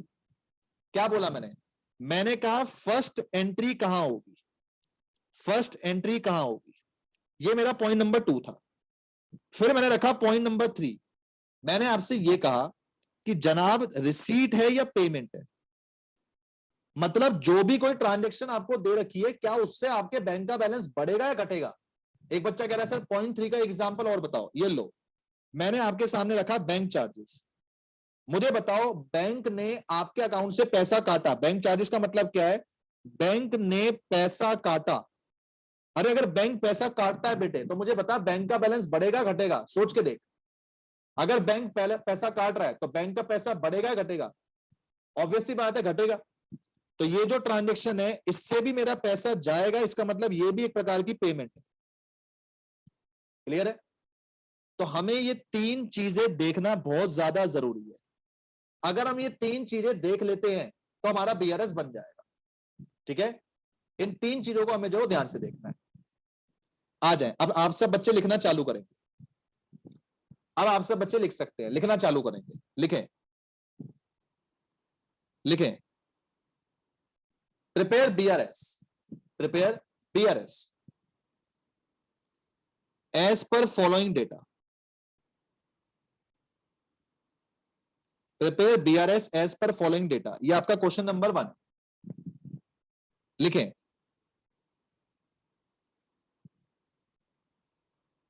Balance as per cash book ₹10,000, balance as per cash book ₹10,000। आगे लिखें, cheque issued but not yet presented ₹4,000। Third, bank charges ₹1,000। Fourth,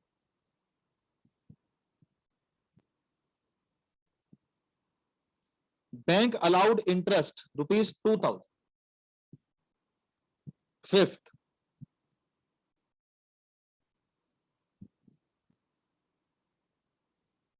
check deposited but not yet cleared ₹3,000। Sixth, bank paid electricity bill on our behalf ₹2,000। And last, direct deposit into our bank by one of our customer ₹5,000। Direct deposit into our bank by one of our customer ₹5,000।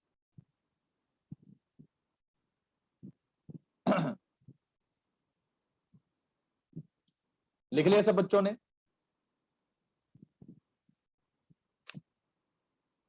जो लिखते जाए मुझे बताते जाएं, बस लिख के छोड़ देना, करना नहीं है आपने, ये करना नहीं है, बस लिख के छोड़ दे।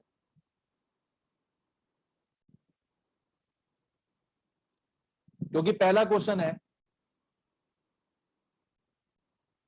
तो आपने इस क्वेश्चन की पहले तो एनालिसिस को समझना है। ठीक है,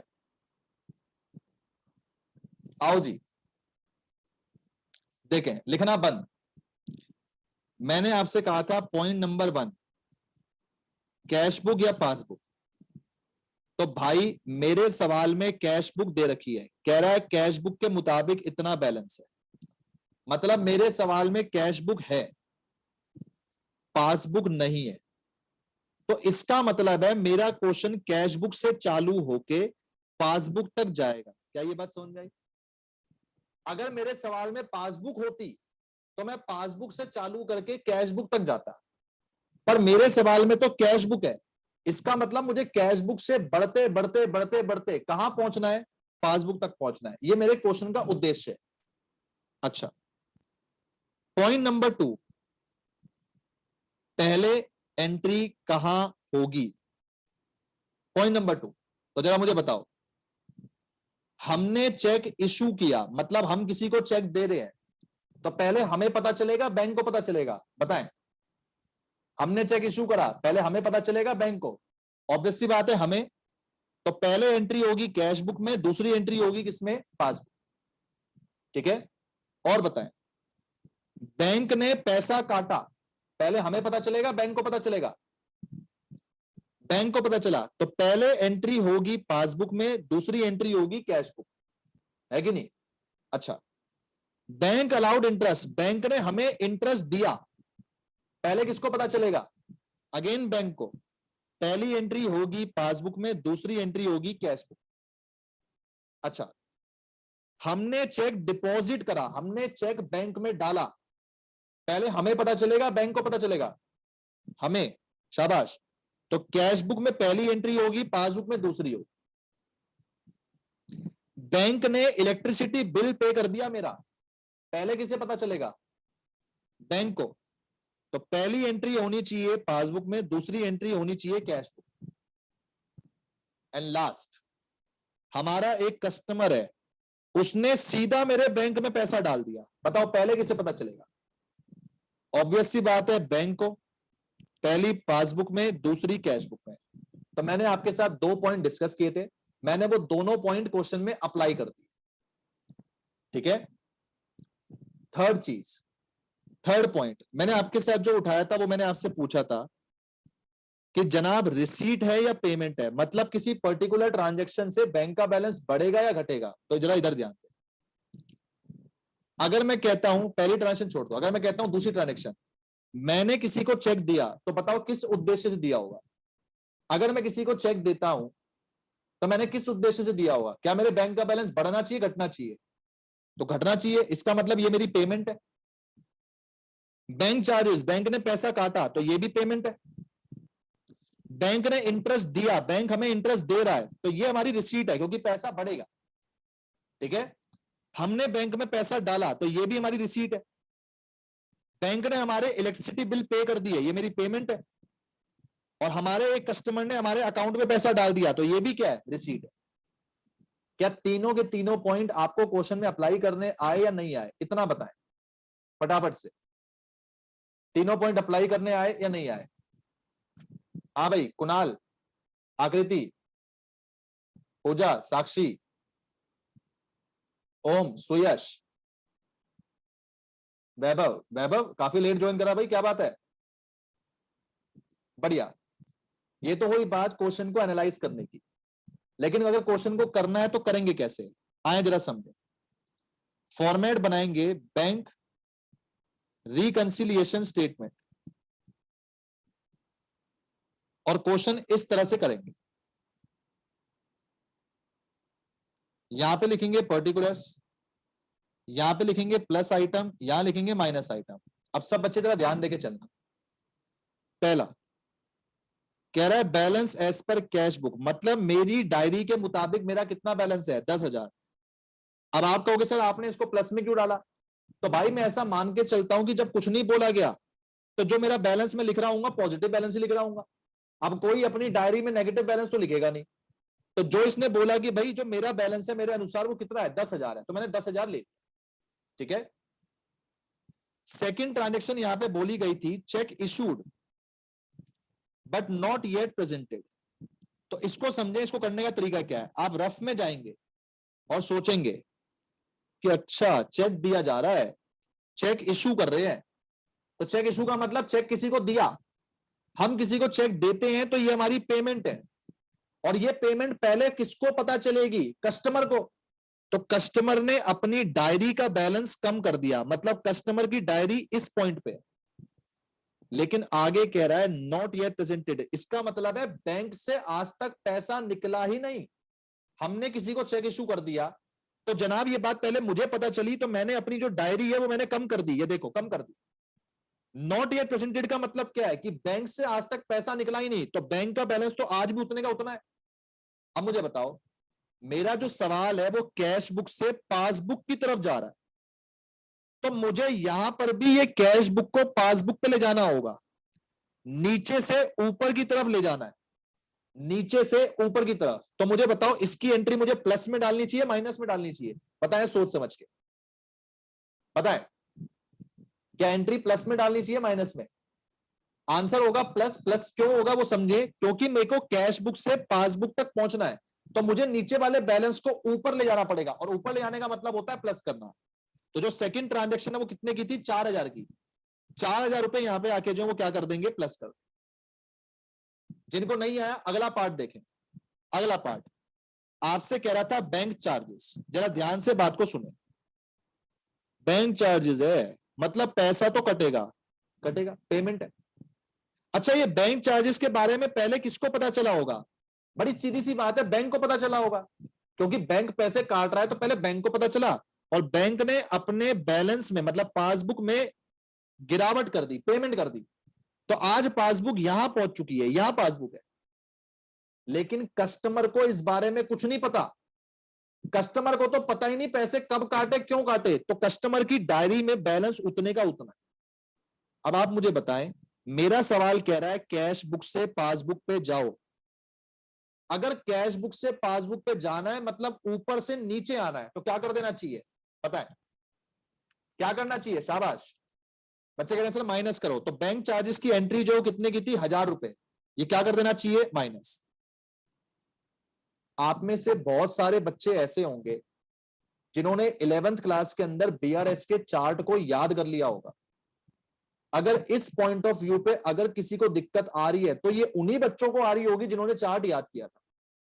अगर आप चार्ट याद नहीं कर रहे, चार्ट को भूल जाएंगे, तो मेरी बात को माने, जिस तरह से क्वेश्चन मैं करवा रहा हूं बस ये करें, आपका जो क्वेश्चन है कभी गलत नहीं होगा, हमेशा सही होगा। अब ये देखें बैंक चार्जेस के बाद अगली एंट्री क्या है, मैं चाहता हूं आप सब बच्चे कोशिश करें। मुझे बताओ, कह रहा है bank allowed interest, bank allowed interest, तो इसका मतलब है बैंक ने मुझे इंटरेस्ट दिया। ये मेरी क्या है? ये मेरी रिसीट है।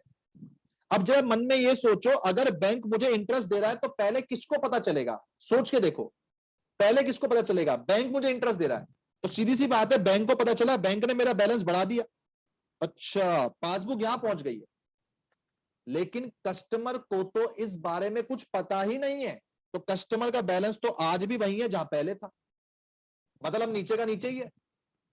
हमारा सवाल कह रहा है कैश बुक से पासबुक पे जाओ, तो कैश बुक से पासबुक मतलब नीचे से ऊपर जाना है, मतलब फिर से क्या कर देंगे? प्लस। 2000 रुपए उठाएंगे और यहां पे आके कर देंगे प्लस। आई होप आप सब बच्चों को मेरी बात जो वो समझ में आई हो। और नीचे चलते हैं, पढ़े अगला पॉइंट। कह रहा है जनाब चेक डिपॉजिट करा पर क्लियर नहीं हुआ, तो मुझे बताएं, चेक डिपॉजिट करा बट नॉट येट क्लियर। पहली बात तो ये, अगर हम चेक डिपॉजिट करते हैं तो इससे मेरे बैंक का बैलेंस बढ़ेगा, मतलब ये भी रिसीट है।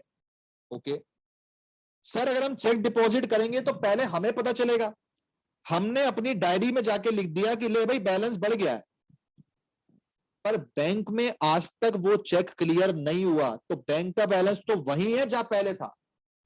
सवाल कहता है कैश बुक से पासबुक पे आओ, तो ऊपर से नीचे आना है, बताओ क्या करना चाहिए? माइनस। पता हजम हो रहा है नहीं हो रहा है? सारी की सारी चीजें लॉजिक पे है, लॉजिक पकड़ोगे, बेस पकड़ोगे, कभी गलती होगी नहीं, सब लट्टू लगेगा आपको। तो माइनस करेंगे अपने पास वैल्यू, बताओ कितनी वैल्यू है इसकी? 3000 रुपए। तो 3000 रुपए यहां पे जो कर देंगे माइनस। और देखें अगला पॉइंट, कह रहा था bank paid electricity bill on my behalf. Bank ने मेरे बिहाफ पे मेरा बिजली का बिल पे कर दिया, तो पहली बात तो बैंक यहां पे पे कर रहा है, तो ये मेरी पेमेंट है। सर अगर बैंक पे कर रहा है तो पहले किसको पता चलेगा? पता है, ऑब्वियस सी बात है बैंक को। बैंक ने पेमेंट कर दी, बैलेंस कर दिया कम, हमें इस बारे में कुछ नहीं पता, तो हमारा बैलेंस तो आज भी उतने का उतना ही है। अब मुझे बताएं, कैश बुक से पासबुक तक पहुंचना है, ऊपर से नीचे तक जाना है, क्या करना चाहिए? माइनस। उठा लो, वैल्यू कितने की है? 2000 रुपए। 2000 रुपए कर देंगे माइनस। हाँ जी, मुझे बताएं बेटा, हम क्वेश्चन के अंतिम पड़ाव पे पहुंच गए हैं, क्या बात समझ में आ रही है नहीं आ रही है? फटाफट से बताएं, क्लियर हो रहा है या नहीं हो रहा? Last point, last point, direct deposit by one of our customer into my bank account. मेरे एक कस्टमर ने मुझे बिना बताए मेरे बैंक में पैसा डाल दिया, तो मुन्ना ये भी तो मेरा रिसीट है क्योंकि बैलेंस बढ़ेगा। अच्छा, अगर मेरे कस्टमर ने मुझे बिना बताए मेरे बैंक में पैसा डाला तो ये बात तो पहले मेरे बैंक को पता चलेगी, बैंक ने मेरा बैलेंस बढ़ा दिया, मुझे इस बारे में कुछ नहीं पता। मेरी कैश बुक वही है, अब मुझे कैश बुक को पासबुक पे लेके जाना है, तो बताओ क्या करना चाहिए? प्लस वैल्यू कितने की अपने पास है? 5000, तो 5000 यहां पे आई कर देंगे प्लस। सारी ट्रांजेक्शन हो गई। आखिरी में क्या करना है वो देखें। आखिरी में करना है टोटलिंग। टोटलिंग जो बड़ी साइड है वो दोनों तरफ लिखनी है, ध्यान सुने, जो बड़ी साइड है दोनों तरफ। तो देखो बड़ी साइड कौन सी है, ये 10,000, सॉरी ये 10,000, ये 4, ये 2 और ये 5, तो 10 4 14 2 16, 16 और 5 कितने हो गए? 21। 21,000 ये वाली साइड आ रही है, जबकि ये वाली साइड आ रही है 1000, 3 4 और 2 6। तो बड़ी वाली साइड प्लस की है, प्लस वाली साइड दोनों तरफ लिखेंगे, प्लस वाली साइड दोनों तरफ। अब प्लस और प्लस वाली साइड तो मैच कर गई, लेकिन ये 21 है और ये सिर्फ कितना बन रहा है? 6। तो 21 में से अगर 6 चले जाएंगे तो ये बन जाएगा 15। और मैं आपको बता दूं जो ये 15 आ रहा है ये मेरा होगा बैलेंस एज पर पासबुक। ये मेरा क्या होगा? Balance as per passbook. इसका मतलब अगर मेरी कैश बुक का बैलेंस 10,000 था तो उस पॉइंट पे मेरी पासबुक का बैलेंस कितना होगा? 15,000। सब बच्चे बताएं क्या ये बात क्लियर हुई या नहीं हुई? सारे बच्चे बताएं क्या ये बात समझ में आई कि नहीं आई? हाँ, तनुज, तरुण, पाजी, पाजी, हरविंदर पाजी, क्या हाल है? हाँ, इतना लेट ज्वाइन करा नालायक। अब ज्वाइन करने का मतलब क्या था? 11:21 पे, 10 बजे वाली क्लास में 11:21 पे ज्वाइन करा है नालायक। अच्छा, हम लोगों ने 3 पॉइंट डिस्कस करे। एक पॉइंट नंबर 4 मैं आपको और बताऊंगा और क्लास खत्म कर दूंगा। मैं चाहता हूं पॉइंट नंबर 4 भी आप ध्यान से सुने। सर हमें पेपर में ये दिखाना पड़ेगा कैश बुक से पासबुक पे जा रहे हैं? नहीं बेटे, आपने पेपर में सिर्फ ट्रांजेक्शन का नाम लिखना है। ये देखो जो मैं ब्लू से हाईलाइट कर रहा हूं, सिर्फ ये लिखना है, ये लिखना है और ये इसका इफेक्ट डालना है, बस। बाकी जो काम मैं आपको बता रहा हूं ये आपने रफ में करना है। हाँ, तो रफ में करना है इसको। चलो जरा देख के मुझे बताओ पॉइंट नंबर 4। पॉइंट नंबर 4 का नाम है डेबिट और क्रेडिट। ध्यान से जरा सुनना इस बात को, ये आज वाली क्लास का कंक्लूजन है बेटा। हमने पढ़ी 2 बुकें, कैश बुक, पासबुक। तो मैं आपको बता दूं कैश बुक में भी डेबिट होता है, क्रेडिट होता है, पासबुक में भी डेबिट होता है, क्रेडिट होता है। बेटा जो कैश बुक का डेबिट बैलेंस होता है वो पॉजिटिव बैलेंस होता है और क्रेडिट बैलेंस नेगेटिव बैलेंस होता है। अच्छा, लेकिन पासबुक में उल्टा चलता है। पासबुक का डेबिट जो है वो नेगेटिव बैलेंस होता है, पासबुक का जो पॉजिटिव है वो क्रेडिट बैलेंस होता है। इसका मतलब कि कैश बुक का डेबिट वाला बैलेंस पासबुक का क्रेडिट वाला बैलेंस होता है। बताओ यही तो हुआ, क्योंकि पॉजिटिव बैलेंस इसका ये, इसका ये। इसका मतलब कैश बुक का क्रेडिट वाला बैलेंस पासबुक का डेबिट वाला बैलेंस होता है। मतलब कि ये, मैं ऐसा आपसे क्यों कह रहा हूं? मैं ऐसा आपसे इसलिए कह रहा हूं क्योंकि कभी कभार वो आपको ये डेबिट क्रेडिट नाम की चीजें दे देगा। ठीक है, अगली चीज, जहां जहां मैंने पॉजिटिव बैलेंस लिखा है तो पॉजिटिव बैलेंस को कई लोग फेवरेबल बैलेंस भी बोलते हैं। फेवरेबल बैलेंस भी बोलते हैं। नेगेटिव बैलेंस को कई लोग बोलते हैं अनफेवरेबल बैलेंस। तो ये मैंने आपको नाम बता दिया है ताकि आपको याद रहे। ठीक है, हमने ये पॉइंट क्यों पढ़ा है, इसका रीजन क्या है, मैं आपको अगर कल वाली क्लास में या जब भी नेक्स्ट वाली क्लास होगी मैं आपको उसके अंदर इसकी रीजनिंग भी बताऊंगा कि ये जो हमने पढ़ा कि ये डेबिट क्रेडिट बैलेंस होते हैं क्यों होते हैं, इसका रीजन भी आपको बताऊंगा। लेकिन अभी के लिए मैं आपको ये बताना चाहता हूं कि ये जो पॉजिटिव क्रेडिट और ये जो नेगेटिव नेगेटिव हमने पढ़े ये क्यों पढ़े, इसका रीजन क्या है। तो देखें, जो हमने अभी अपना सवाल करा ये सवाल balance as per cash book से चालू हुआ 10,000 और ये सवाल आके खत्म हुआ बैलेंस एज पर पासबुक से, बैलेंस एज पर पासबुक से, और ये कितना आ रहा था 15,000। तो मैं आपको कुछ चीज बताना चाह रहा हूं, जरा ध्यान से मेरी बात को सुनेंगे मेरे बच्चे।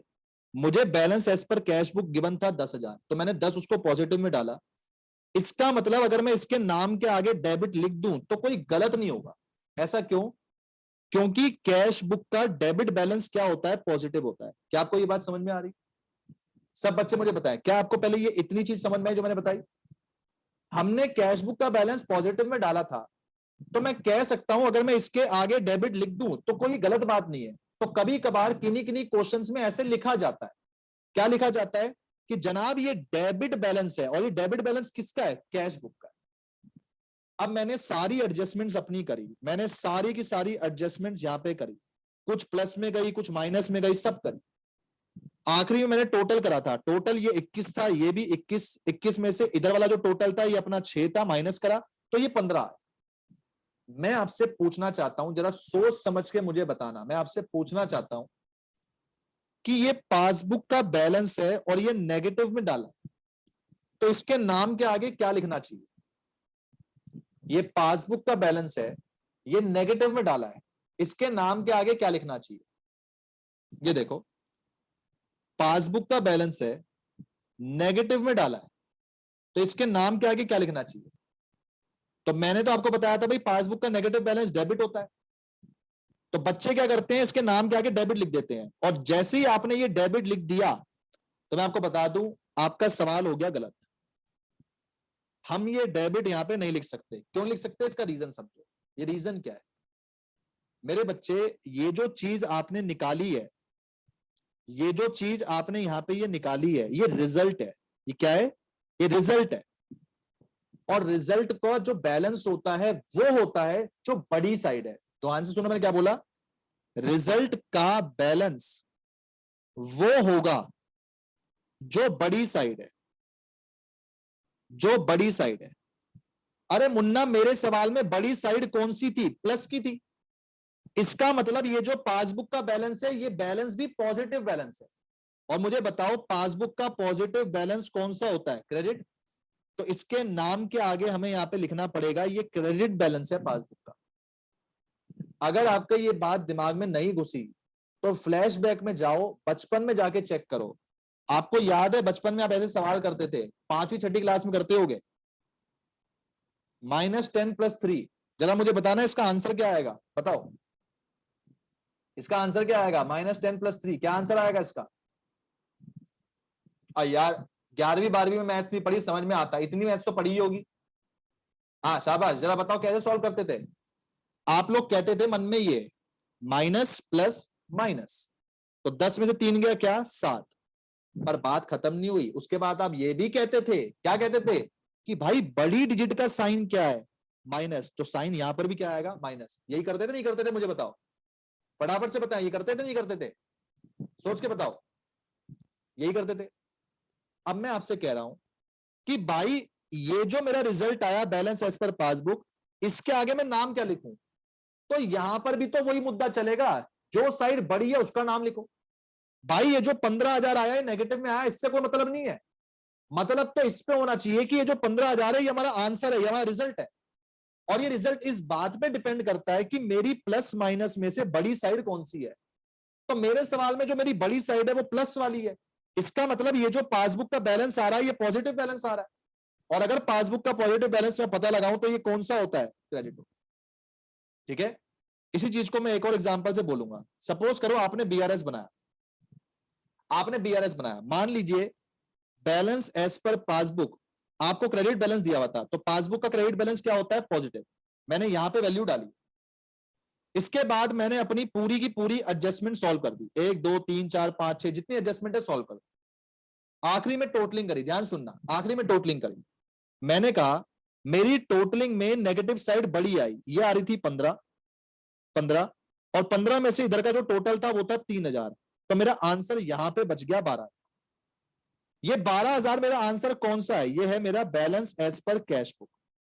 मेरा आपसे बड़ा छोटा सा सवाल है, कि मैं इस लाइन से पहले क्या लिखूं, क्या मैं डेबिट लिखूं या क्रेडिट लिखूं। तो आप कैसे पता लगाओगे, सोचो। आप कहोगे सर जी ये जो बैलेंस एज पर पासबुक है ना, ये रिजल्ट है। मैं कहा बेटा बिल्कुल सही बात, ये रिजल्ट है, और रिजल्ट में ये देखा जाता है कि बड़ी साइड कौन सी है। तो मुझे बताओ, मेरे सवाल में बैलेंस यहां बच रहा है, तो बड़ी सीधी सी बात है, ये बैलेंस यहां क्यों बचा, क्योंकि नेगेटिव साइड जो बड़ी होगी तभी यहां बचा।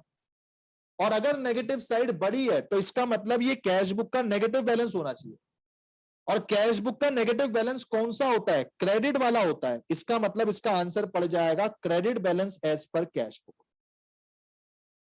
बताएं क्या ये बात समझ में आई या नहीं, फटाफट से बताएं, क्योंकि ये बात आपको जब जब मैं बीआरएस पढ़ाऊंगा तब तब आपके मन के अंदर जो डाउट क्रिएट करेगी। तो आपने इस चीज में अटकना नहीं है। मैं आने वाले टाइम में इस चीज के ऊपर और भी बातें डालता जाऊंगा, मैं और भी चीजें जो है यहाँ पे हाईलाइट करता जाऊंगा कि ऐसा होता है, ये इसका रीजन है। पर अभी के लिए क्योंकि नया नया है तो आपने इतनी चीज को ध्यान रखना है, ठीक है। घर पे क्या करना है, देखें, होमवर्क में आपके पास इस लेक्चर की पीडीएफ आएगी। अगर आप उसमें से कोई चीज नोट करना चाहते हैं, कोई चीज छूट गई हो तो उसको तो नोट कर लो। और होमवर्क के अंदर आपके पास 2 क्वेश्चन आएंगे, एक क्वेश्चन नंबर 1 है, एक शायद क्वेश्चन नंबर 3 है, या क्वेश्चन नंबर रहने दो, मैं लिख नहीं रहा। 2 क्वेश्चन आपके पास आए, उसमें आपने प्रिपेयर करना है बीआरएस, ठीक है। मेरी जो आपकी नेक्स्ट क्लास होगी, नेक्स्ट क्लास वो मेरी होगी आपकी मंडे को, ठीक है। और कल संडे आपकी इको की क्लास है, इको टाइमिंग्स अभी आपके ग्रुप के ऊपर आ जाएंगी। मोस्ट प्रोबेबली आपकी क्लास 10-11 बजे होगी, टाइमिंग्स अभी आपके ग्रुप के ऊपर जो ही आ जाए, ठीक है। Up to next week, up to next week, यानी कि नेक्स्ट वीक में जो आपका फ्राइडे है, अप टू फ्राइडे आपके डेमोस चलेंगे। जैसे ही आप डेमोस से सेटिस्फाई हो जाएं, आप रजिस्टर करा लेंगे। जो आपकी फीस है, हेल्प डेस्क पे बात कर लेना, मेरे से बात कर लेना, ये आपने रजिस्टर कराना है। उसके बाद आपकी क्लासेस कंटिन्यू हो जाएंगी, और आपको जो बैच शेड्यूल है वो आपको मिल जाएगा कि हमारा ये बैच शेड्यूल चल रहा है, ये आपको मिल जाएगा।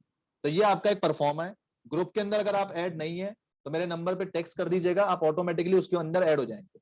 बाकी आपको जितनी भी चीजें हैं वो ग्रुप के ऊपर नोटिफाई कर दी जाएंगी, ठीक है।